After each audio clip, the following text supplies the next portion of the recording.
ক্যাম্পাসের আশপাশের দোকানগুলোতে চাঁদাবাজি করা, এই ধরনের অভিযোগ কিন্তু ছাত্রদলের বিরুদ্ধে আপনি পাবেন না। আমরা চাই আমাদের প্রত্যেকটা ভাই বোন রাজনৈতিকভাবে সচেতন হোক। আই হেট পলিটিক্স জেনারেশন তৈরি করতে চেয়েছিল। 24-এর গণ অভ্যুত্থানে আমাদের শুধুমাত্র ছাত্রদলেরই 147 জন এনলিস্টেড শহীদ। একটা কর্মীর কিন্তু প্রত্যাশা থাকে যে আমি একসময় এই সংগঠনের প্রেসিডেন্ট সেক্রেটারি হব।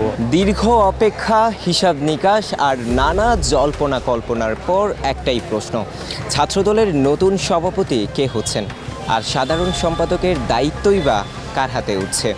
একাধিক আলোচিত নাম থাকলেও চূড়ান্ত সিদ্ধান্তের অপেক্ষায় পুরো সংগঠন। সেই প্রত্যাশা আর আলোচনার কেন্দ্রবিন্দু থেকেই দ্য নিউজের আজকের প্রতিবেদন। ছাত্রদলের নতুন নেতৃত্ব নিয়ে তৃণমূল থেকে কেন্দ্রীয় পর্যায় পর্যন্ত চলছে ব্যাপক আলোচনা। সভাপতি পদে আলোচনায় রয়েছেন বর্তমান কমিটির সাধারণ সম্পাদক নাসির উদ্দিন নাসির, আমানুল্লাহ আমান, ডক্টর তৌহিদুর রহমান আউয়াল, আরিফুল ইসলাম, মঞ্জুরুল রিয়াদ, খুরশেদ আলম সোহেল ও মুমিনুল হক জিসান। আমরা চাই আমাদের প্রত্যেকটা ভাই বোন রাজনৈতিকভাবে সচেতন হোক। সে জানতে হবে তার অধিকারটুকু কি। 24-এর গণ অভ্যুত্থানে আমাদের শুধুমাত্র ছাত্রদলেরই 147 জন এনলিস্টেড শহীদ।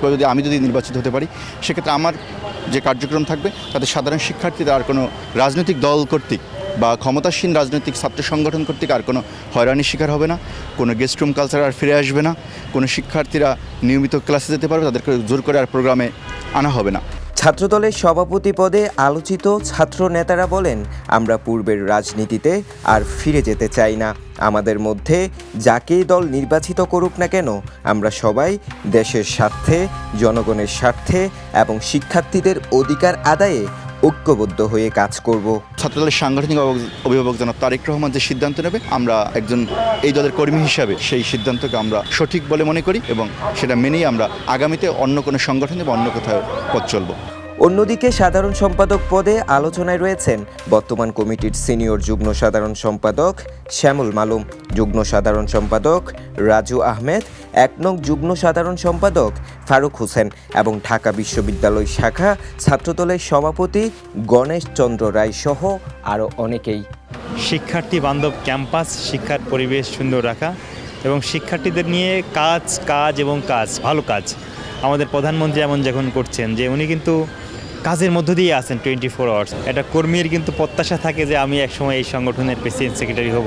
ছাত্রদলের সাধারণ সম্পাদক পদে আলোচনায় থাকা ছাত্রদল নেতা ফারুক দাবি করেন, ছাত্রদল হল রাজনীতি কিংবা বিভিন্ন ক্যাম্পাসের সামনে ফুটপাতের দোকানে গিয়ে চাঁদাবাজি করে না।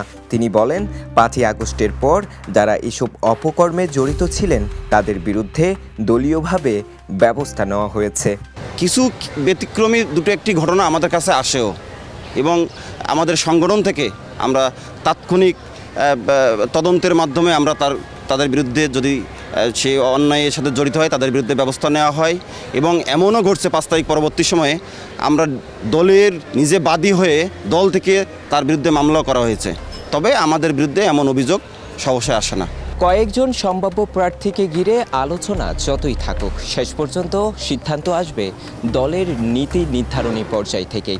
এখন সবার অপেক্ষা, কে হচ্ছে ছাত্রদলের নতুন সভাপতি আর কার হাতে উঠছে সাধারণ সম্পাদকের দায়িত্ব।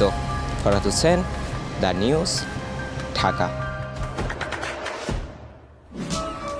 দেশে দেশে সবার সাথে দ্য নিউজ।